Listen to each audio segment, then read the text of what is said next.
Welcome back to Boost Desserts, Smoke&Meats. I am the Meat Viking with my wonderful host. This is Professor Porkloin, aka Dr. Chef Hubs, for the BDSM podcast, man. Yeah.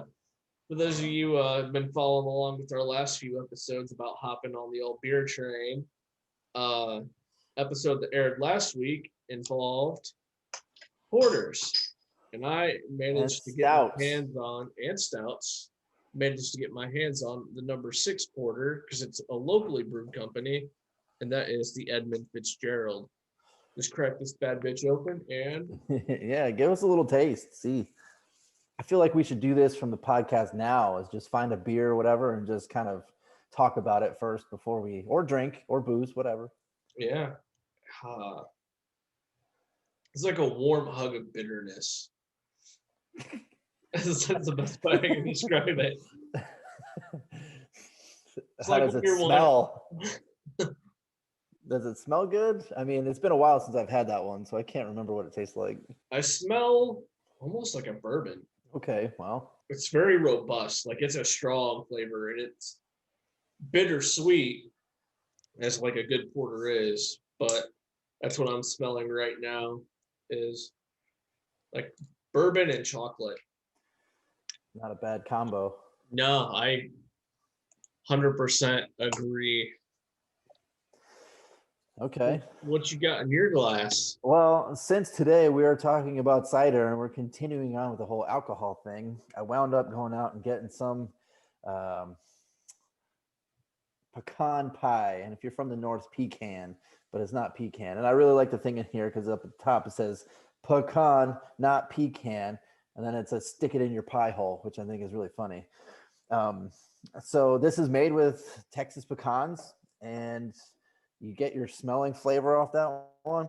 I mean, you could really smell the pecans right off the bat. But when you drink it, you get the apple flavor, but you Mm, also get that sweet pecan flavor too. And you know what? It's to me, I feel like it's one of those ones that you can drink after dinner and kind of have it as a dessert type deal because you can only really drink one, maybe two. You know, it's just really sweet. It's got that dessert feeling that you're not going to pound down a 6 pack with this.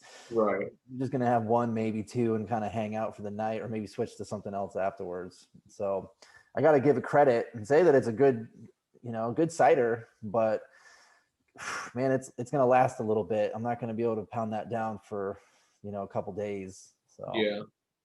but like I said before, they've have other ones. They have other ones, that I feel like I could just drink all the time, and I could drink a 6 pack and have a good old day with it. But this one's just too sweet for me.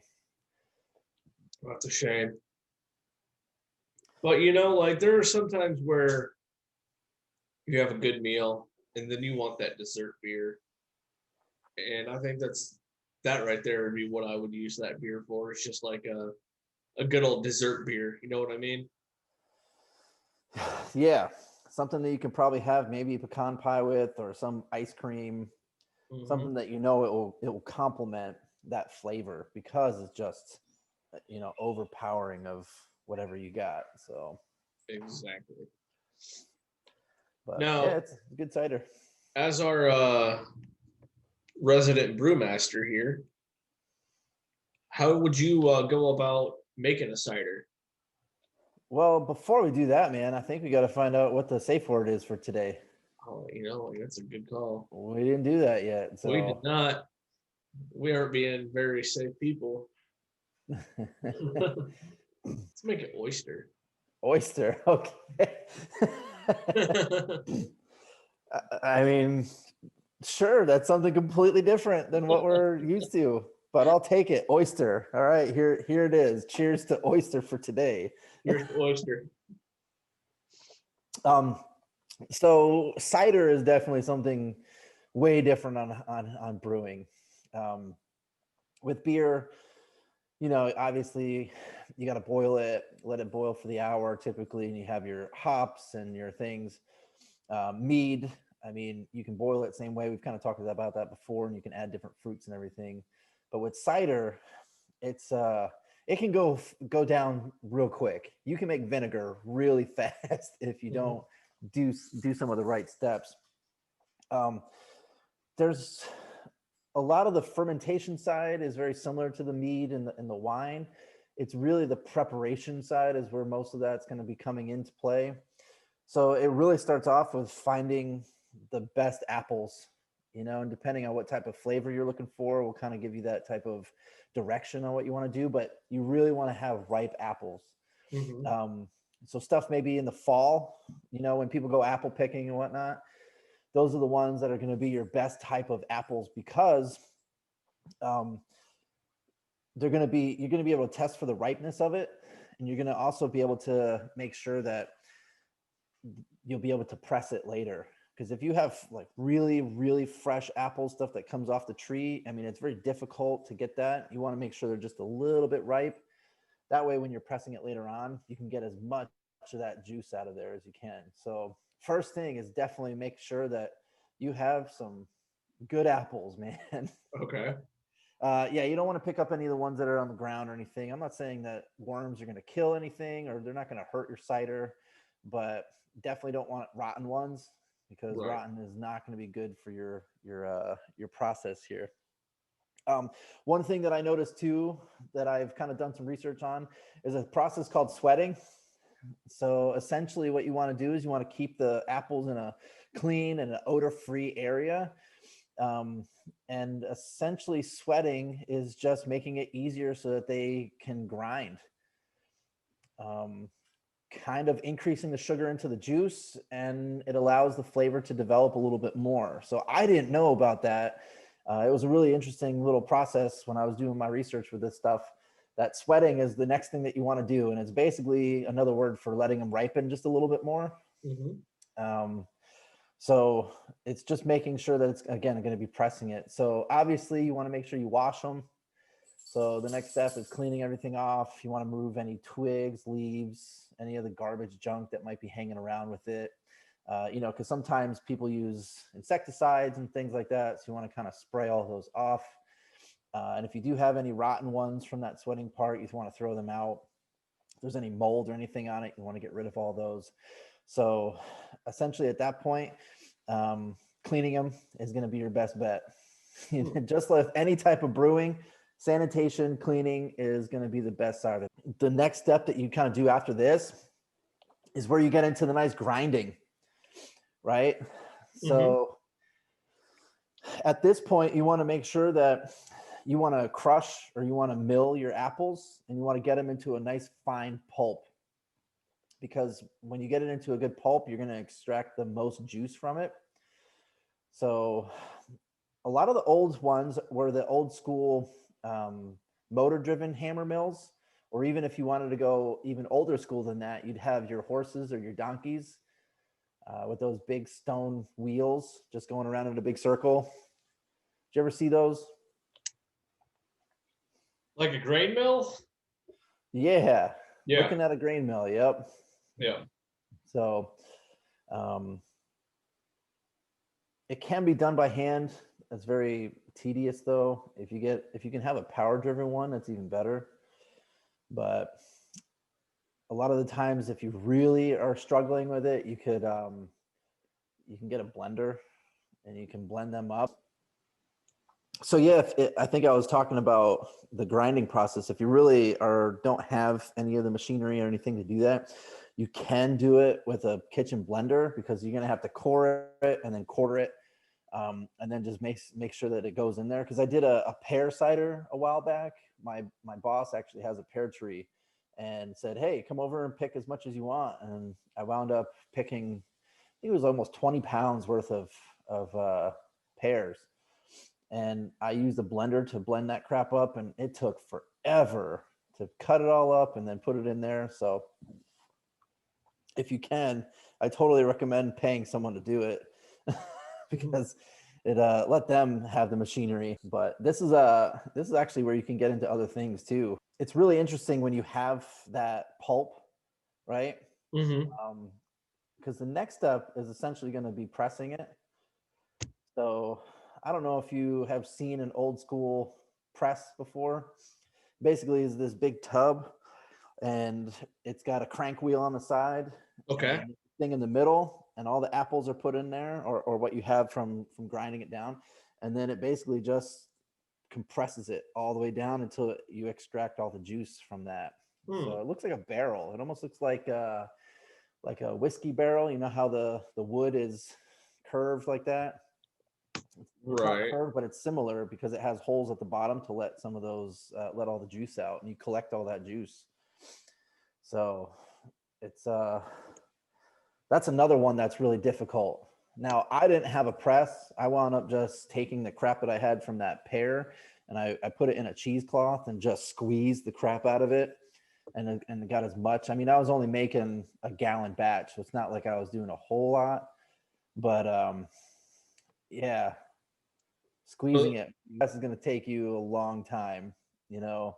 mhm. It can be hours for you to go through, especially if you're trying to get a 5 gallon batch. I mean, hours just to get 5 gallons worth of juice, you know. Wow. So, and then also the air. I mean, bacteria, yeast, stuff, all that stuff's in the air, and you want to make sure that you don't want to have any contamination during that time, because that's where it's gonna suck up, and you might turn yourself into some vinegar at that time. Hmm.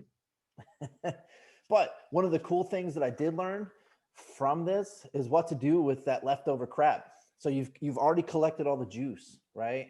Right. And you have that leftover what's called pumice, right? So it's the apple pulp, all that crap that you're not going to be able to do anything with, Yes. unless there's a couple things you can do with it, man. You can actually give it to livestock and turn it into feed. Really? Yeah, it's really rich in, vitamins and stuff like that. So if you mix it in with your normal feed, you can actually give that to your livestock, which that's pretty cool. Talk about a way of, reusing everything so you don't have any leftover stuff. That's kind of cool. Hmm. Um, you could even grow your own seedling stock. So you can throw that into any unused field and pick out the seeds and then put them in a seedling bed. So you might have some crab apples that will grow up, but you can still do the same thing and have your own, That'd be which nice. is pretty cool. I think the other one that I didn't know that this was part of it too was it's a weed killer, man. That if you were to take that pumice and you were to spread it directly onto the ground, Mm-hmm. it discourages any growth of any noxious weeds. So because it has such a high acid content, that it kills everything that's going to be on that ground, so you don't have to worry about any weeds. Wow. It seems like an all-in-one right there. Well, there's one more thing too that I did in my research that you can use this with. You can actually compost it too. Okay. So you add it to your compost and it will make it a little bit better, a layer of soil. So it gets it nice and built up so that when you throw their stuff in there too, it kind of helps the whole composting process. Oh, neat. Yeah. So there's a lot of cool things that you can do with that. That's just your byproduct, right? That's not what you actually put in your cider. That's just a byproduct of the brewing process. Well, that's not even the brewing part yet. You're still getting all your stuff together. Oh, wow. So that's part of just your preparation phase. Yeah. And you have all this extra crap that you can do with it what you want instead of just throwing it away, Mhm. like brewing. When you get to that brewing side with beer, you have all your grains. You can actually take that and make that into pizza crust. Um, you can do a lot of things with your grains too. So, but Hmm. yeah, apple's really interesting, man. I didn't realize that you can do a lot of stuff, because when you get all your juice, that's essentially called must now, Mhm. which is very similar to mead. You have your must, and that's all your honey kind of mixed with the water. So with your stuff now, when you have your juices, apple juice or your fresh pressed cider, that's going to be called must, because now you can put that into your fermenter or your jugs. Um, but again, you want to make sure no insects or anything like that are going down. And at this point, you want to see how you want to blend. If you want something that's going to be a little bit more sweeter, or if you want something that's a little bit, more aromatic, you can blend different ones together. Hmm. So, you might want to use just a regular North American variety and then mix it on with something else so you can get different flavors with it. Mm-hmm. So, it really does depend on how you want to blend it. You can do it either while you're grinding your stuff up, you can do it before you ferment it, or you can even do it after fermentation, depending on if you want it to be dry or not. So, then basically at that point, you're starting to get to what we've talked about before, where you're talking about brewing. You get to the fermentation process. You throw in your yeast. You kind of just let it do its thing at that point, because now the yeast is going to take over. They're going to eat that sugar and fart that alcohol. Burp the carbon dioxide. Yep. So from there, it's essentially very similar to the brewing process altogether. It's just that sometimes it can last a little bit longer because you have so much sugars in there, and it can take a little bit of time. And you have to kind of treat it more like wine now at this point, because you're going to have your tannins, you're going to have your, the sugars and the acids that are all going to be into that same thing. So I am not the best person at that type of thing, because I've only screwed around with that pear cider that I did one time, and I don't even know if I did it 100% correct. Right. It's just kind of an experiment. So one of these days I'll see if I can get some fresh cider, or maybe even try that pear stuff again in the spring, because I think the pear stuff should be ready sometime in June, maybe July. And go up there and see if I can make another 1 gallon batch. There you go. But then, when the yeast does all its stuff, you want to rack it off. Then you can filter it, and then you throw it in the bottle. So just like beer, just like mead, if you want it to be carbonated, throw a little sugar in there. There's some leftover yeast that will be in there to kind of get that carbonation going. Or if you really wanted to, you can throw it into a keg and then force carbonate it. So, Oh, nice. yeah. So that's kind of the process on how to do ciders, based off of my research that I found. Right. And so it's really interesting that cider is such a versatile thing. Have you ever had Applejack before? Have you ever heard of that? Like Jack Daniels and apple juice? No. Applejack. Like the stuff that can give you apple palsy. No. You never heard of that before? Uh-uh.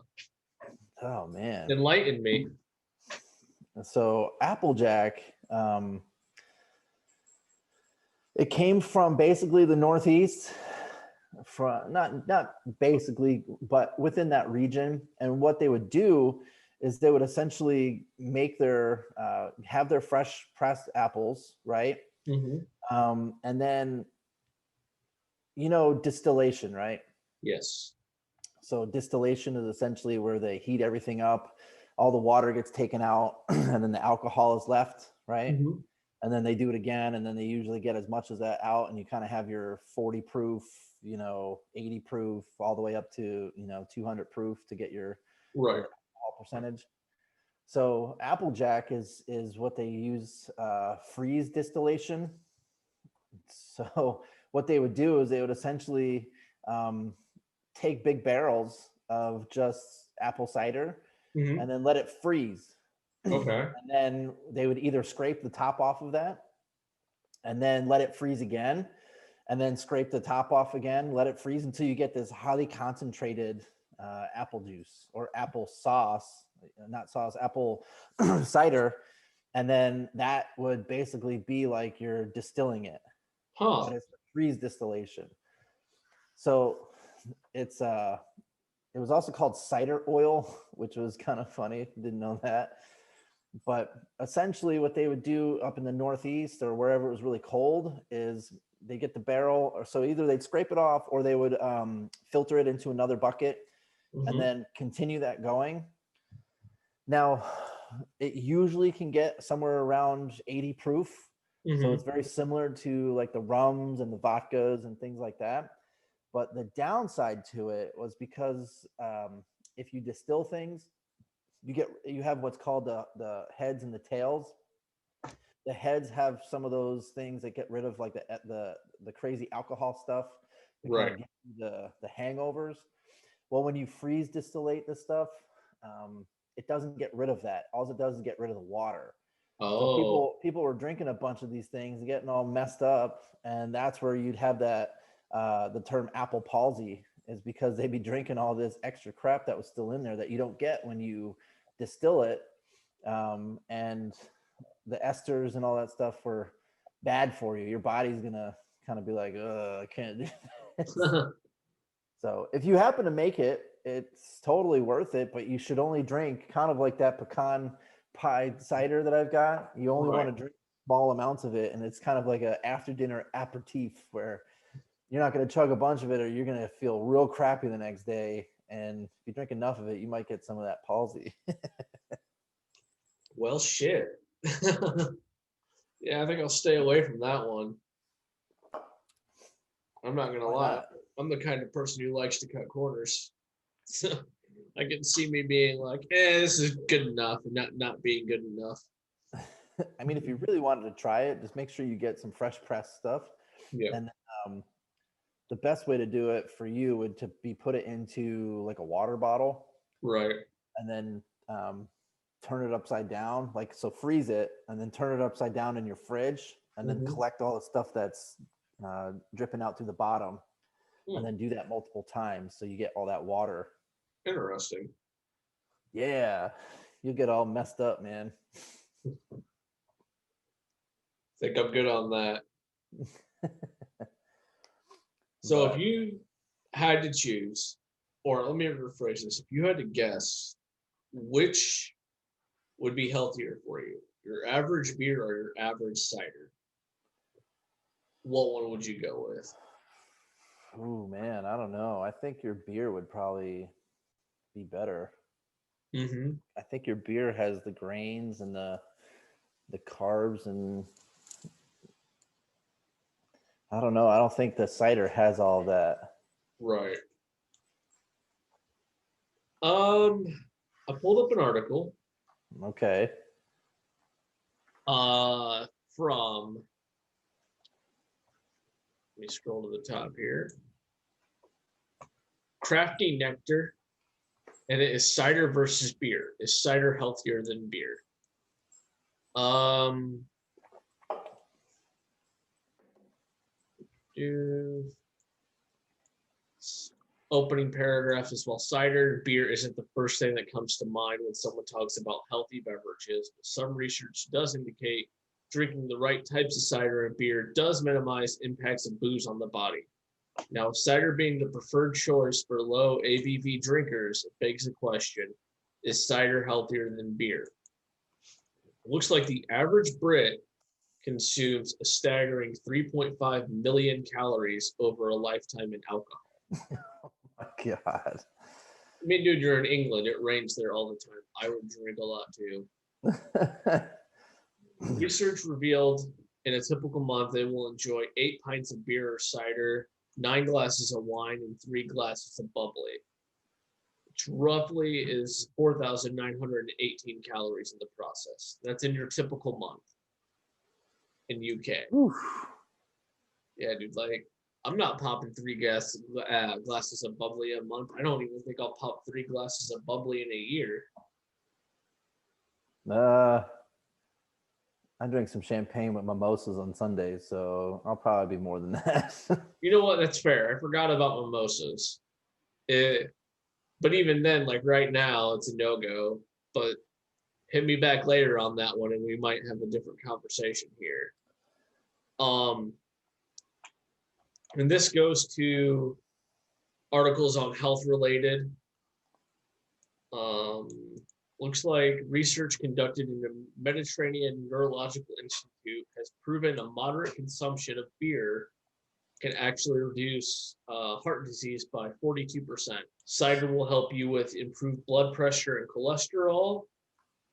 Both of these are really good in digestion. Polypholsis helps with your probiotics in your stomach. Both are rich in vitamins. Now, beer wins a little bit because of the sugar content, where cider has a lot of sugar in it. Okay. But the general consensus is in this article is that cider does indeed have an edge over beer in a few comparisons, especially when you're drinking a craft cider that hasn't been mass produced purely from a health perspective. Ciders do seem to have a lot more going for them, but let's be honest, you aren't going to be drinking ciders or beers because they're healthy. Drinking the beverage. There's a little interest there. If you want to read more of that article, just type in your search engine cider versus beer. I pulled that up from Crafty. Well, so I kind of talked about the cold distillation, but if you actually do a regular distillation with cider, that's where you get your brandy from. Really? Yeah, apple brandy is when you do all that off of the still. I did not know that. Yeah. So get some warm apple brandy on those cold nights up there in the north. Yeah, buddy. So that makes me want a hot toddy. That's not cider, man. It's not, but it's also delicious. You got anything else to add to our conversation today? I don't know, man. I mean, if you're looking at tasting it, you got to try to be it like wine, I guess. You know, you're going to take a look at the color, you're going to smell it, you're going to take that sip. What are your flavors? What do you get on the back end? I feel like that's pretty close to wine. And then obviously you can do flavors. You know, hell, I got this pecan one. Yep. I've had fruited ones. I've had, you know, dry, sweet, semi-sweet. So I feel like there's a lot of variety for the people that maybe not like certain types. You got some different kinds. Mm-hmm. And I know cideries are all over the place. I was in St. Louis a couple years ago, and there was a cidery down there, and the guy took us for a tour in the back. And I mean, it was super cool. And he had different types. He had this rosé one. He had just a regular dry, just a regular sparkling. Like, it was pretty cool. And then I've been to one in Kentucky, and they do like traditional ciders, and those things can get up to pretty high percentage. Most of them were around 9, but they had a couple that were 12, 13%. So oh geez, you can get a little lid off of drinking one of those bottles. Yeah, I think it was the first episode in this beer series that we did where I showed off that Mad Bark hard cider. You went off on a little thing about mimosas, and they make one that is a mix of apple and orange, and they call it their Grand Mimosa, and that's a very good cider. The Grand Mimosa, okay. Grand Mimosa. I wonder if I can find that around here. I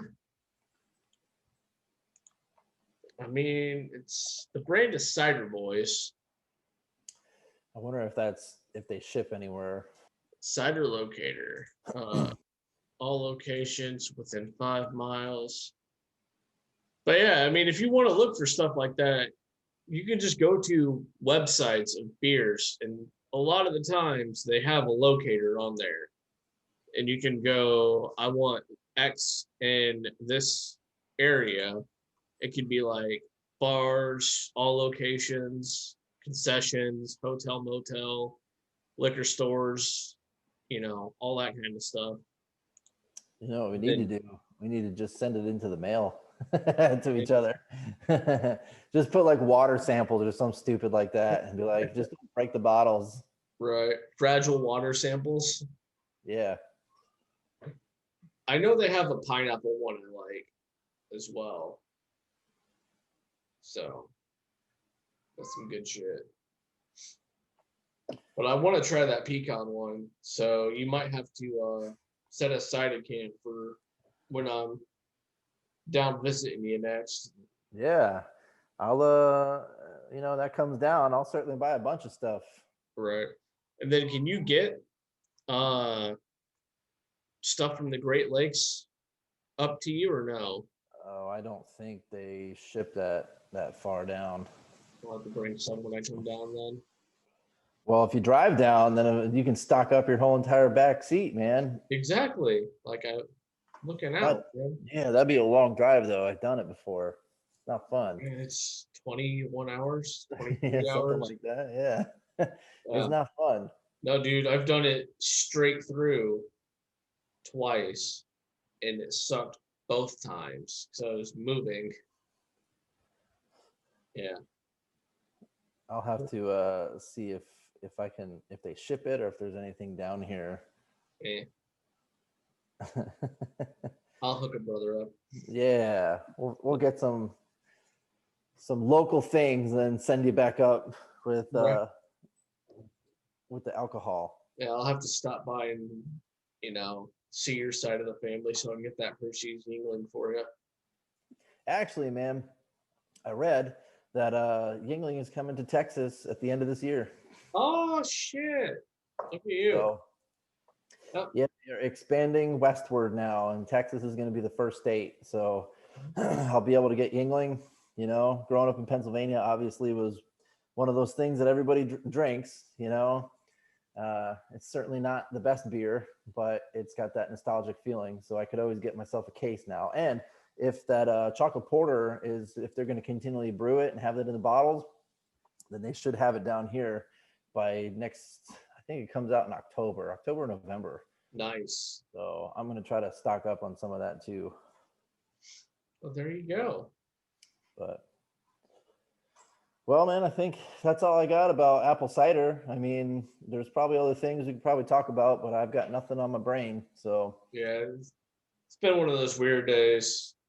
We had exactly. we had planned to have our first guest on this week, and things fell through, which is But okay because 3 bananas don't make a smoothie. But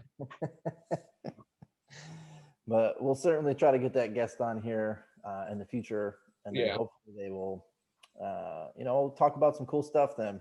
And also, like, foodies, let us know if there are any ciders that you recommend if you're a cider drinker. Ciders, beers, porters. Talk to us and we will talk to you. Yeah, we're seeing the views. They're Yep. creeping up, but no one's really talking. So we'll leave it up. Everybody's like shy kid in the class, and I'm looking at you. We have a bunch of viewership in Texas. Texas, it's okay. Like, we talk to you, we want to be friends. It's okay. So, well, I guess until next week when we figure out what we're going to talk about. Yep. Guess it's I've time to been, sign off. yeah, I've been the meat Viking. And this is Professor Porkloin. We're signing off until next week. Yes, sir.